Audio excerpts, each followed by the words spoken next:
বানিয়েছিলাম বড় করে রুটির সাইজের উত্তাপম। মাঝখানে দেখো একটা বাটির শেপও করেছি আমি। যখন উত্তাপমটা করেছিলাম একটা জল ভরা ছোট্ট বাটি বসিয়ে দিয়েছিলাম এই চাটনিটা সার্ভ করব বলে। খুব ভালো লাগছে বলো, সুন্দর। চলো বানিয়ে নিই। আমি 3 কাপ সুজি, 1 কাপ টক দই আর 1.5 কাপ জল দিয়ে গুলে এই ব্যাটারটাকে আমি রেস্টে রেখে দিলাম। ততক্ষণে চলো একটা চাটনি বানিয়ে নিই। তো একটু তেল দিয়েছি, দিয়ে 1 চামচ ছোলার ডাল, 1 চামচ বিউলির ডাল, একটু নারকেল আর হচ্ছে তোমার পেঁয়াজ দেবো একটু, একটা পেঁয়াজ কেটে দিয়ে দিলাম, আর দেবো 3টে টমেটো। খুব সুন্দর কিন্তু হয় এই চাটনিটা খেতে। আর দিচ্ছি বেশ কিছু রসুন কুচি, এই যে রসুন কুচি দিয়ে দিচ্ছি। আর যেটা সবচেয়ে মেইন দেখো, এই যে কারি পাতা, কারি পাতা ছাড়া সাউথ ইন্ডিয়ান কোনো খাবার হয় না বলো।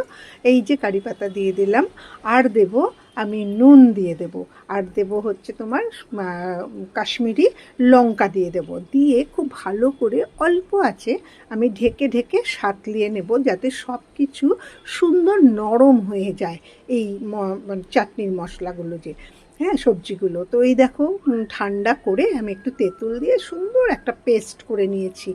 একদম সাউথ ইন্ডিয়ান চাটনি, এটা কিন্তু অসাধারণ হয় এই চাটনিটা। তো এটা তো হলো, চলো এবার আসল জিনিস বানিয়ে নিই।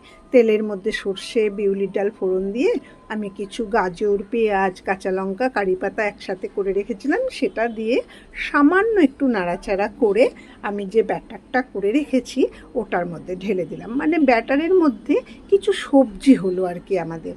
তো এই সবজিটা ভালো করে মিশিয়ে নিয়ে আমি 1/2 চামচের মতন খাবার সোডা দিয়ে 2 চামচ করে ব্যাটার দিয়ে তার ভেতরে ওই যে বলেছিলাম ছোট্ট একটা বাটিতে জল ভরে মাঝখানে দিয়ে দিয়েছিলাম বলে জায়গাটা হয়েছে, তো সেখানে আমি চাটনিটা সার্ভ করে দিলাম।